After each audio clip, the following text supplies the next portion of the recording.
네, 여러분 안녕하세요. 김준 목사입니다. 오늘도 역시 말씀 묵상 같이 보도록 하겠습니다. 오늘 말씀은 빌립보서 1장 12절에서 21절 말씀입니다. 빌립보서 1장 12절에서 21절 말씀 먼저 보도록 하겠습니다.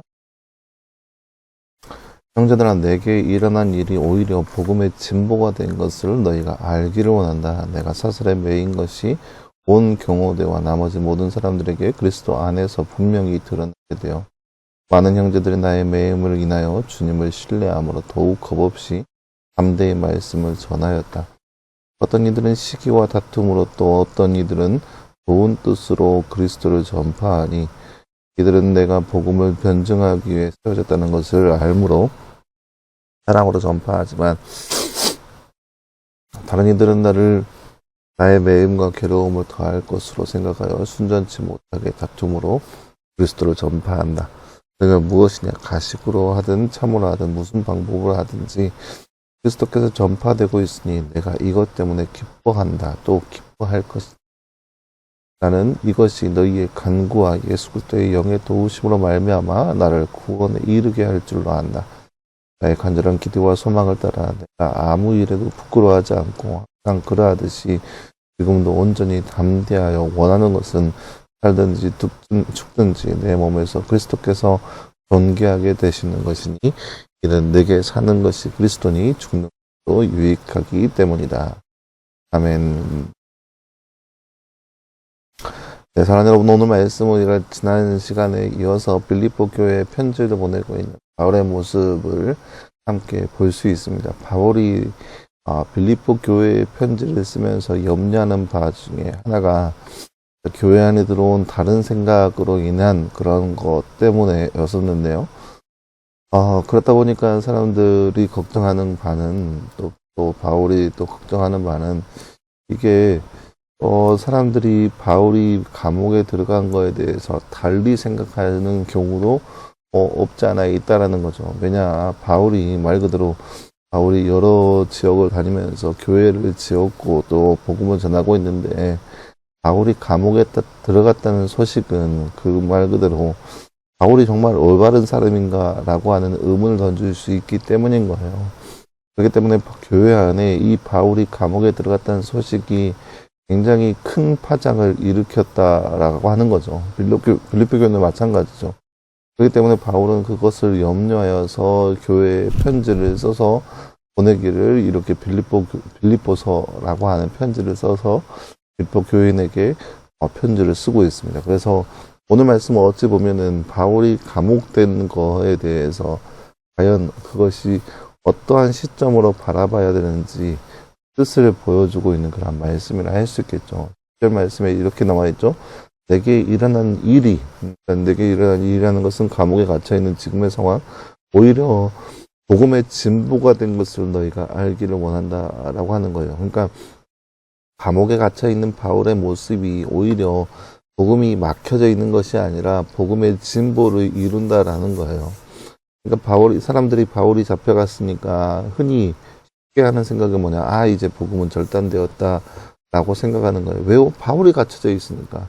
다른 그 누구도 아니고 복음의 전파자, 복음의 가장 선두주자인 바울이 잡혀 들어갔으니 이제 복음의 그 움직임은 끝난 거 아닌가라고 하는 그런 염려와 걱정이 있을 거라 생각되어집니다. 그런데 바울이 얘기하는 것은 내가 오히려 감옥에 갇혔기 때문에 복음의 진보가 이루어졌다라는 것을 빌립보 교인이 알기를 원한다라는 거죠. 그 이유가 그 뒤에 나와 있어요. 내가 사슬에 매인 것이 모든 사람들에게 이제 그리스도 안에서 분명하게 드러나게 됐어요. 그러니까 감옥에 갇힌 것이 비밀로 한 것이 아니라 이제 많은 사람들을 통하여서 드러나게 되었죠. 경호대와 모진 사람들에게 다탄을 통하여서 바울이 감옥에 갇혔다는 사실을 알게 되었습니다. 그런데 이것을 통하여서 바울이 감옥에 갇히니까 주님을 신뢰하여서 많은 사람들이 그것을 보고 바울이 감옥에 갇혀 있는 모습을 보고 더욱더 담대히, 더욱더 겁없이 주님을 신뢰함으로, 그래 바울이 갇혔어? 그럼 어떻게 하지? 나도 하면서 조용히 움츠렸는 게 아니라 더욱더 주를 신뢰함으로써 담대히 야, 감옥에 갇혔어. 야, 우리도 바울처럼 열심히 하자라는 마음으로 담대히 말씀을 전하기 시작했다는 거예요. 다른 사람들이, 바울 외에 다른 복음의 사역자들이 더욱더 열심히 말씀을 전파한다라는 거죠. 근데 이 전파자의 모습이 이제 비단 똑같은 모습이 있는 것이 아니라 여러 가지 모습, 여러 가지 이유, 여러 가지 의도로 그들이 전파를 합니다. 그러니까 여러 가지 바울이 잡혔다는 소식을 듣고 그들이 복음을 전파하기 시작하는데 어떤 이들은 5절 말씀에 어떤 이들은 시기와 다툼으로, 그러니까 말 그대로 복음을 전파하고 막 하니까 그래 너도 해 나도 해 하면서 막 시기와 다툼으로써 막 그리스도를 전파합니다. 또 어떤 이들은 좋은 뜻으로 복음을 전파합니다. 그러니까 말 그대로 복음을 전하기 위해 예수 그리스도의 소식을 알리기 위해 좋은 뜻으로 전파합니다. 하지만 이것을 통하여서 그것을 통하여서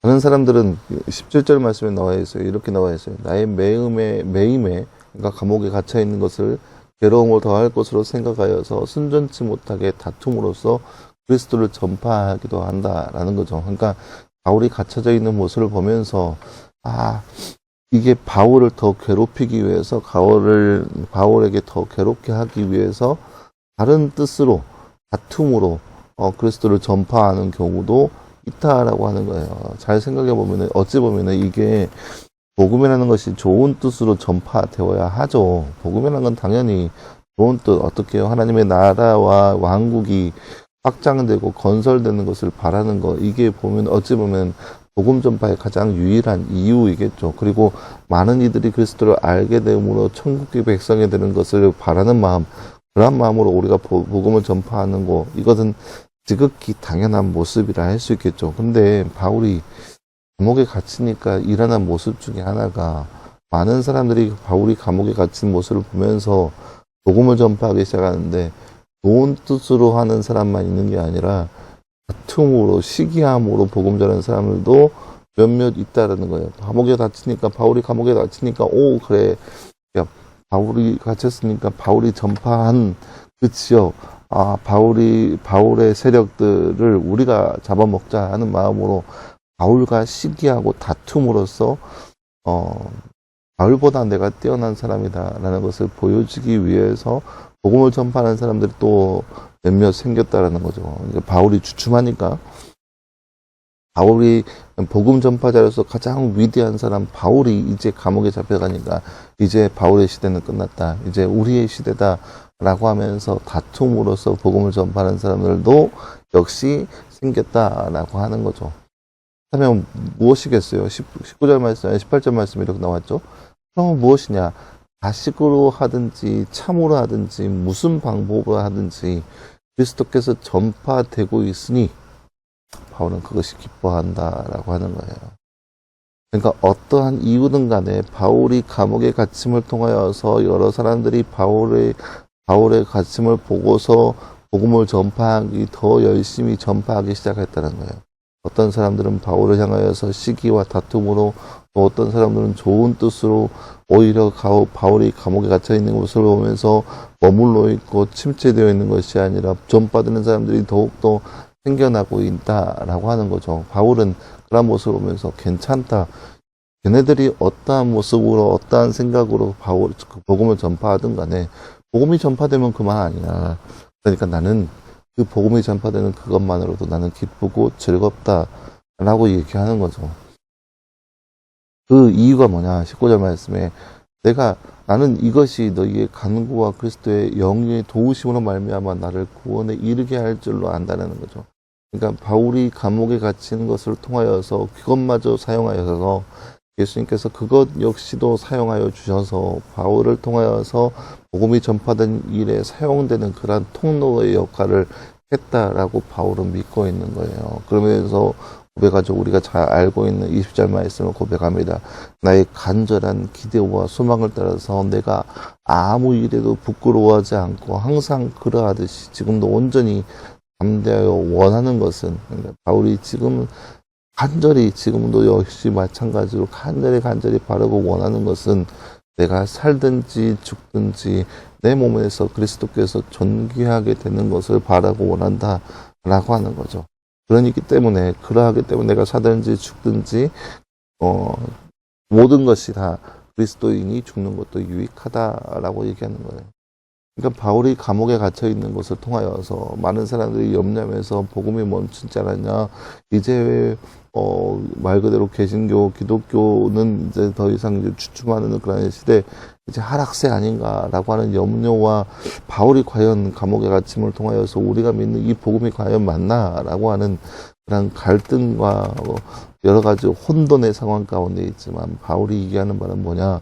내가 갇힘을 통하여서 사람들이 그리스도에 대해서 전파하기 시작하였다라는 거죠. 좋은 뜻이든 그렇지 않든 간에 바울이 갇힌 이후로 그리스도를 전파하는 사람들이 주변에서 종종 생겨나기 시작하였고 그것을 통하여서 여전히 복음이 활동적으로 일하고 있는 모습을 바울은 바라본다라는 거예요. 그렇다면 만약 그것이 사실이라면 바울은 지금 감옥에 갇혀 있는 이 모습 역시 감사하다라고 하는 거예요. 왜요?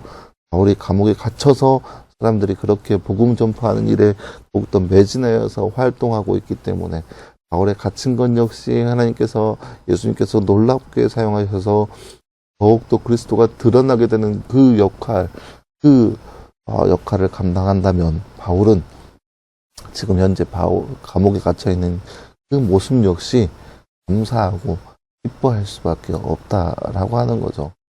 그래서 진짜 감옥에 갇혀서 죽을지언정 그걸 통하여서 그리스도가 존귀하게 된다면 그 죽음 역시 나는 기뻐하고 감사하고 그건 역시 나에게 유익하다라고 여기고 있는 바울의 고백을 볼 수 있습니다. 이것이 바로 복음의 빚진 자, 복음에 매어 있는 바울의 고백고 우리가 말씀을 통해서 볼 수 있습니다. 사랑하는 여러분, 오늘 말씀을 통하여서 우리가 기억해야 할 것은 살든지 죽든지 내 몸 안에서 그리스도가 존귀하게 되기를 바란다 라고 여기는 바울의 모습. 바울이 왜 그렇게 고백했을까요?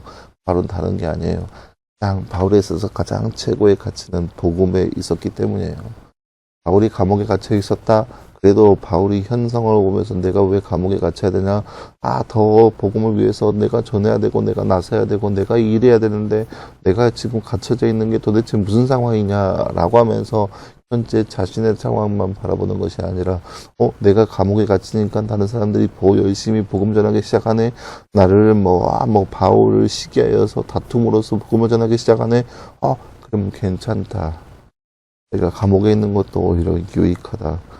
그렇게 해서라도 복음이 더욱더 확장되고 더 전달되면 그것이 나에게 유익이다라고 얘기하고 있는 바울의 고백을 볼 수 있습니다. 사랑하는 여러분, 오늘 우리의 삶도 이렇게 바울처럼 복음의 빚진 자, 복음이 가장 우리의 삶 가운데 최우선의 목표가 되어서 살든지 죽든지 복음이 가장 최우선적으로 전파되고 선포되는 모습을 우리가 바라고 기대할 수 있는 그런 거룩한 삶의 모습이 바로 우리의 삶이 되기를 원합니다. 그래서 우리도 고백하기를 내가 살아가는 모든 삶 동안 나를 통하여서 그리스도가 온전히 존귀하게 여김을 받았다라고 얘기할 수 있는 거룩한 삶이 바로 저와 여러분의 삶 되기를 간절히 소망합니다. 함께 기도하겠습니다.